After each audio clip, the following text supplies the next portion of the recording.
کہ تم نے اپنے لیے شانم کا انتخاب کر لیا ہے۔ بے شک جہاں تک میں نے شانم کا جائزہ لیا ہے وہ بہت اچھا نوجوان ہے، خوش شکل بھی ہے اور خوش مزاج بھی، لیکن بیٹے تم جانتی ہو وہ ایک معمولی ڈرائیور ہے، مجھے اس پر بھی اعتراض نہیں ہے۔ اگر تم اس کے ساتھ خوش رہ سکتی ہو تو ٹھیک ہے، لیکن بیٹے اس کے بعد میں اسے یہاں نہ رکھ سکوں گا، تمہیں اس کا اندازہ ہے۔ عشیرہ کے کانوں میں سائیں سائیں ہو رہی تھی، اس کی زبان تالو سے چپکی ہوئی تھی۔ موزم علی چند لمحات کے بعد پھر بولے، تم اگر شانم کے ساتھ خوش رہ سکتی ہو تو پھر صرف گردن ہلا دو، یہ تمہاری رضامندی کے لیے کافی ہوگا۔ نہ جانے کس وقت عشیرہ کی گردن ہل گئی تھی۔ موزم علی صاحب نے کہا، ٹھیک ہے میری بچی، اللہ تمہارا دامن خوشیوں سے بھر دے۔ دوسرے دن موزم علی نے شانم کو اپنے کمرے میں بلا لیا۔ شانم کے انداز میں کوئی خوف نہیں تھا۔ میں کسی تمہید میں وقت نہیں ضائع کروں گا، مجھے بتاؤ کیا تم عشیرہ سے شادی کرنا چاہتے ہو؟ جی، اس نے بے جھجک کہا۔ موزم علی نے کرخت نگاہوں سے اسے دیکھا، پھر بولے، اس جرت پر میں تمہارے خلاف بھی کوئی قدم اٹھا سکتا ہوں۔ تمہیں ضرور علم ہوگا کہ وہ میرے معصوم بھائی کی اولاد ہے اور کسی بھی طرح نسب و نسل سے کم نہیں ہے۔ جی مجھے علم ہے، شانم نے کہا۔ موزم علی کو محسوس ہوا جیسے وہ طنز کر رہا ہو، وہ ایک دم شرمندہ ہو گئے، کچھ لمحے خاموش رہے، پھر بولے، اور یہ بھی سوچ لینا اسے اس گھر سے کچھ بھی نہیں ملے گا۔ اگر یہ معلوم ہونے کے بعد وہ اس خاندان کی لڑکی ہے اور اپنے ساتھ بھاری جھیز لائے گی، تم اس کی طرف متوجہ ہوئے ہو تو اپنی یہ غلط فہمی دور کر لو۔ جی، وہ بولا، اس کے خلاف تمہیں یہ نوکری بھی چھوڑنی ہوگی کیونکہ اس کے بعد میں تمہیں ملازم نہیں رکھ سکتا۔ جی، ہر بات میں جی کہاں رکھو گے اسے؟ آپ مطمئن رہیے، ہم جہاں بھی رہیں گے خوش رہیں گے۔ ٹھیک ہے، میں انتظام کر کے 1-2 دن میں تمہارے نکاح کو بندوبست کیے دیتا ہوں، اس دوران تم اپنے لیے رہائش کا بندوبست کر لو۔ بہت بہتر، جا سکتے ہو، موزم علی نے کہا۔ اور پھر وہ شانم کے جانے کے بعد دیر تک سوچ میں ڈوبے رہے تھے۔ اس کے بعد وہ اپنی جگہ سے اٹھے اور اس کمرے میں پہنچ گئے جہاں عشیرہ بیگم اور طاہرہ بیگم سر جوڑے بیٹھی تھی۔ موزم علی کو دیکھ کر وہ سنبھل گئی۔ آپ دونوں کا مشورہ ہے کہ میں عشیرہ کا نکاح شانم کے ساتھ کر دوں؟ فیصلہ تو آپ خود بھی کر سکتے ہیں، سب کچھ آپ کے علم میں آ چکا ہے، آپ اسے جہیز میں کیا دیں گی؟ پھوٹی کوڑی بھی نہیں، میری آگے 2 بچیاں ہیں، آپ خود سوچیں۔ مگر دولت اور جائیداد میں تو اس کا بھی حصہ ہے۔ دیکھیں موزم علی، اپنی اور آپ کی جان ایک کر دوں گی، اس نے جو گول کھلائے ہیں، بس اللہ نہ کرے میری بچیاں متاثر ہوں، ان کا نکاح پڑھائیں اور رفو چکر کریں دونوں کو۔ طاہرہ بیگم نے گھرا کر کہا، پرسوں ان کا نکاح کیے دیتے ہیں، 1-8 دن میں شانم اپنی رہائش کا بندوبست کر لے گا، پھر دونوں یہاں سے چلے جائیں گے۔ یہی ان دونوں کے حق میں بہتر ہے، طاہرہ بیگم نے کہا۔ تیسرے دن شام کو قاضی صاحب آئے۔ بڑی سادگی سے عشیرہ اور شانم کو رشتہ ازدواج میں منسلک کر دیا گیا۔ حجلہ عروسی عشیرہ کا کمرہ ہی تھا۔ سب سے زیادہ دلچسپی نظم اور نثر نے ہی لی تھی۔ دونوں بہت دیر تک عشیرہ کے ساتھ رہیں۔ اس کے بعد شانم کے قدموں کی آہٹ ابھری اور وہ عشیرہ کے قریب پہنچ گیا۔ اس نے جذبات سے کانپتے ہاتھوں سے عشیرہ کا گھونگھٹ اٹھایا اور پھر ایک حسین لاکٹ عشیرہ کے گلے میں ڈال دیا۔ لیکن عشیرہ یہ دیکھ کر حیران رہ گئی کہ یہ وہی خوبصورت پتھر تھا جو عشیرہ کو درخت کی جڑ سے ملا تھا۔ عشیرہ نے لاکٹ دیکھا، پھر شانم کو۔ شانم بولا، یہ پتھر ہی تو ہماری محبت کی کامیابی کا ضامن ہے عشیرہ، آؤ اٹھو، یہ ہمارا حجلہ عروسی نہیں ہے، آؤ اپنی ساس اور سسر کو سلام کرنے نہیں چلو گی؟ کہاں؟ آؤ باہر، سواری کھڑی ہے۔ شانم نے عشیرہ کا ہاتھ پکڑا اور اسے کوٹھی کے دوسرے حصے سے باہر لایا۔ باہر ایک انتہائی خوبصورت سفید گھوڑوں والی بگھی کھڑی ہوئی تھی جس میں چاروں طرف زرنگاہ پردے پڑے ہوئے تھے۔ شانم نے عشیرہ کو اس میں سوار کر دیا اور بگھی چل پڑی۔ عشیرہ کو یوں لگ رہا تھا جیسے بگھی فضا میں سفر کر رہی ہو، گھوڑوں کی ٹاپوں کی آواز ہی نہیں سنائی دے رہی تھی۔ پھر بگھی رک گئی اور شانم نے اسے سہارا دے کر اتارا۔ عشیرہ نے وحشت زدہ نظر سے باہر دیکھا تو خود کو ایک ایسی دنیا میں دیکھا جو اس کے وہم و گمان سے باہر تھی۔ وہ سنگ مرمر کا ایک عالی شان محل تھا، چاروں طرف قیمتی زر و جواہر جڑے ہوئے تھے، 2 طرفہ حسین و جمیل عورتیں پھول نشاور کرنے کے لیے کھڑی تھیں اور سامنے ایک تخت پر 2 مومر افراد بیٹھے ہوئے تھے جن میں ایک خاتون اور دوسرا مرد تھا۔ میرے ماں باپ، شانم نے سرگوشی کی۔ خوش آمدید دلہن، ہمیشہ خوش رہو۔ دونوں نے دعائیں دی اور زر و جواہر اس پر نثار کیے جانے لگے۔ اسے سر سے پاؤں تک جواہرات میں لاد دیا گیا۔ عشیرہ خواب کسی کیفیت کا شکار تھی۔ رات کو 3 بجے اس کو محل کے ایک کمرے میں پہنچا دیا گیا۔ عشیرہ پاگلوں کی طرح اس کمروں کو دیکھ رہی تھی جسے ہیروں کی لڑیوں سے سجایا گیا تھا۔ کمرے کی دیواروں میں بھی ہیرے جڑے ہوئے تھے جن سے کوسوں قزح منتشر ہو رہی تھی۔ سامنے ہی سونے کا چھپر خط موجود تھا۔ عشیرہ نے بے قراری سے پوچھا، شانم یہ سب کیا ہے؟ تمہارا گھر ہے عشیرہ؟ تم کچھ تمہارا ہے تو تم وہ معمولی سی نوکری کیوں کر رہے تھے؟ تمہارے لیے عشیرہ، اس رات میں نے تمہیں شاہ غازی کے مزار مبارک پر دیکھا تھا، بس میں نے خود کو تمہارے لیے وقف کر دیا، اور پھر جو کچھ بھی کیا وہ تمہارے علم میں ہے۔ میرے والدین نے مجھے خوشی سے اجازت دے دی کہ اگر تم اعتراض نہ کرو تو، مگر نہ جانے کیا کیا ہوا ہے۔ بہت سی ایسی باتیں جو میری سمجھ میں آج تک نہیں آئی۔ وہ نہ جانے کون تھا جو میرے سارے کام کر دیتا، عشیرہ بولی۔ آہستہ آہستہ سب سمجھ میں آ جائے گا ملکہ عالیہ، شانم نے مسکراتے ہوئے کہا۔ 100 سال بعد شمالی یمن کے دارالحکومت صنعا سے 400 کلومیٹر دور شہر المروجہ کے نواحی علاقے میں ایک چھوٹی سی عمارت تھی جو آبادیوں سے بہت دور ایک ایسے علاقے میں واقع تھی جہاں دور دور تک انسانی گزر نہیں ہوتا تھا۔ پتہ نہیں اس دور میں آس پاس کی آبادیوں میں اس عمارت کے بارے میں کیا تصور ہوگا، لیکن ماضی کی تاریخ میں یمن کی تعمیر میں جدید آبادی کو اس عمارت کا نشان بھی نہیں ملا تھا، کیونکہ یہ آدھی سے زیادہ زمین میں دنس گئی تھی۔ باقی آدھی کو بھی لمبی لمبی گھاس نے اس طرح آغوش میں لے لیا تھا کہ وہ قریب سے بھی نظر نہ آ سکے۔ سن 1990 میں اس پراسرار عمارت میں احمد صلاغی اپنی نوجوان پوتی اور خوبصورت شریر سے پوتی کے ساتھ آیا اور اس نے عمارت کے تمام دروازے بند کرائے۔ اب ہم کم از کم 100 سال کے بعد اس عمارت سے باہر جائیں گے۔ ہاں، پورے 100 سال بعد۔ لیکن دادا ابو، کیا دنیا واقعی ان 100 سالوں میں اتنی ہی سائنسی ترقی کر چکی ہوگی جتنا ہمارا خیال ہے؟ خوبصورت نوجوان لڑکی کے جس کا چہرہ حسن اور معصومیت کی تصویر تھا سوال کیا۔ امکانات تو ہیں، احمد صلاغی نے کہا۔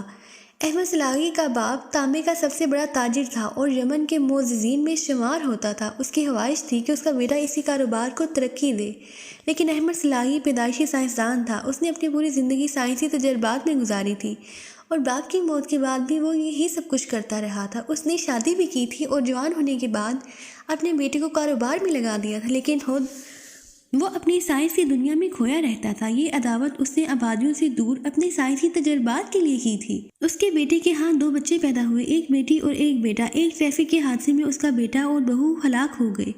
پوتی اور پوتے کی ذمہ داری اس پر آ پڑی تھی۔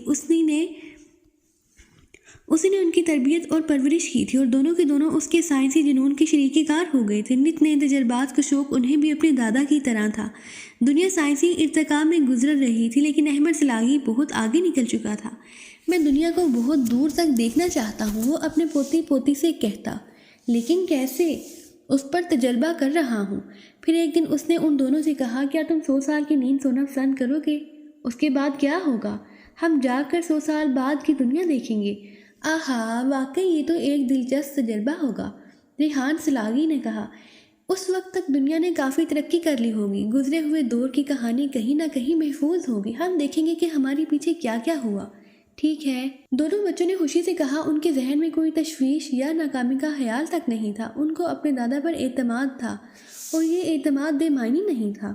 آج 200 سال بعد کی دنیا دیکھ رہے تھے، انوکھی، عجیب اور خوبصورت دنیا۔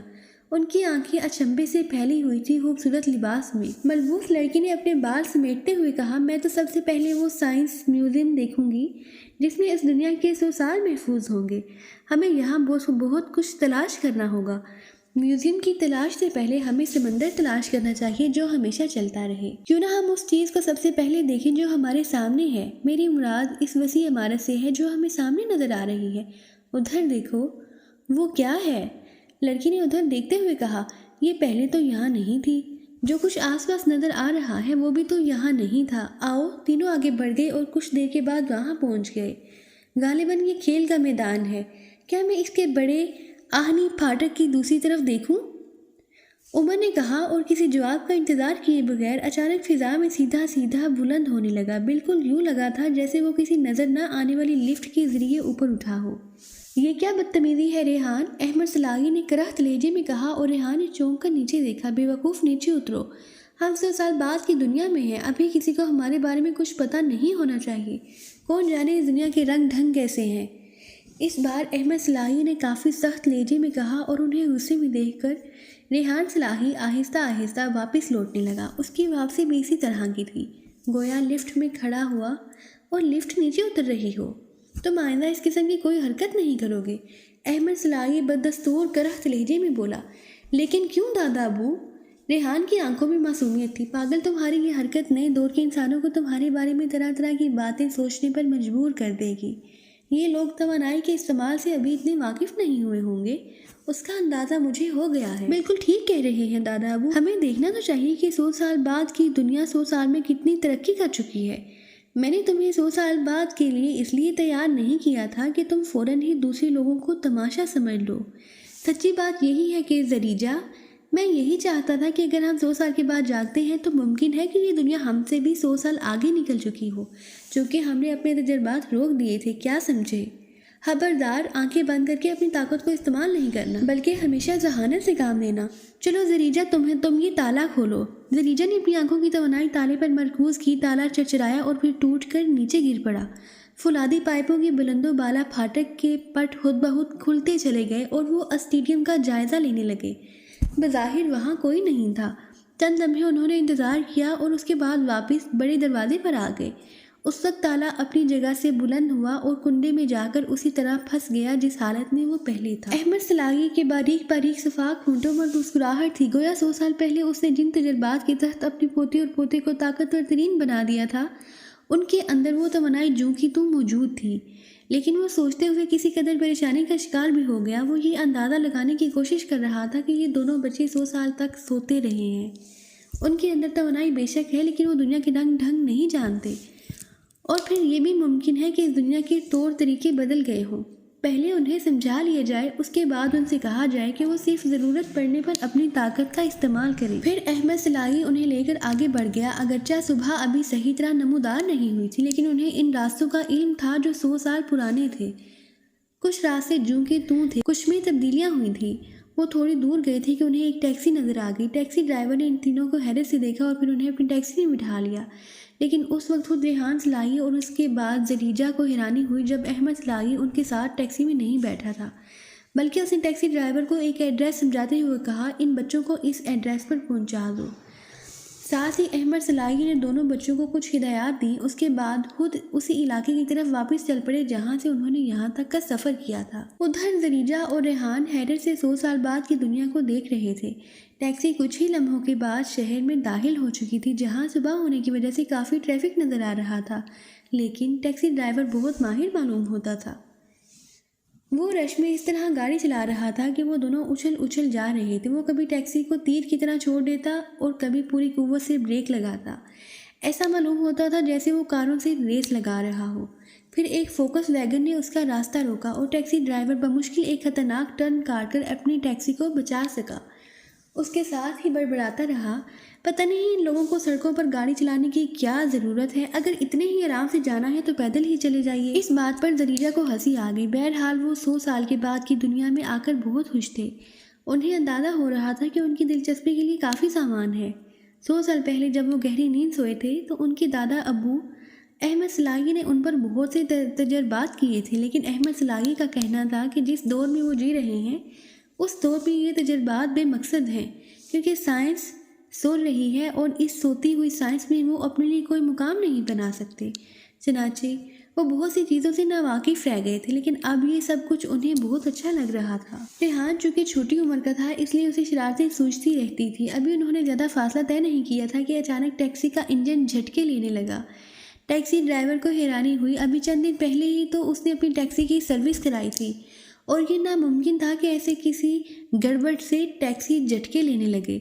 ادھر پچھلی سیٹ پر بیٹھا ہوا شرارتی لڑکا ڈرائیور کے چہرے پر پھیلی ہوئی حیرت سے لطف اندوز ہو رہا تھا، کیونکہ ٹیکسی کی اس حالت کا ذمہ دار وہ خود تھا۔ اس نے اپنی دماغی قوت سے کام لے کر ڈرائیور کے لیے پریشانی کھڑی کی تھی۔ تب اس نے کہا، کیا بات ہے ڈرائیور، کیا گاڑی میں گیس ختم ہو گئی ہے؟ سوال ہی نہیں پیدا ہوتا، ڈرائیور نے کہا اور پھر فیول بتانے والے کو میٹر دیکھنے لگا۔ اس کے بعد کتنی ہی دیر اس کی نگاہیں میٹر پر چپکی رہیں۔ فیول بتانے والے میٹر کی سوئی اس وقت 0 پر چپکی ہوئی تھی۔ یہ ایک عجیب و غریب بات تھی۔ وہ شارٹ کر راستوں سے ہوتا ہوا یہاں تک پہنچا تھا، لیکن انجن کی آخری ہچکی کے ساتھ ہی یقین کرنا پڑا کہ گیس کا سلنڈر شاید لیک ہو گیا ہے، ورنہ اتنی جلدی پورا سلنڈر کیسے خالی ہو سکتا تھا۔ بہرحال کچھ دیر اس نے سوچا اور پھر ٹیکسی سے اتر کر گیس اسٹیشن کی جانب چل پڑا۔ ریحان نے شرارت آمیز نگاہوں سے مسکراتے ہوئے زریجہ کو دیکھا تو زریجہ برا سا منہ بنا کر بولی، ابھی سے اتنی شرارتیں نہ شروع کرو ریحان، پتہ نہیں آگے ہمیں کیا کچھ کرنا پڑے۔ اب بہرحال ان دونوں کو ٹیکسی ڈرائیور کی واپسی کا انتظار کرنا تھا، لیکن ابھی انہوں نے آنکھیں بند ہی کی تھی کہ وہ بے اختیار ہو کر کھول دی۔ دونوں کے ہاتھ ایک ساتھ ماتھوں پر آ گئے تھے۔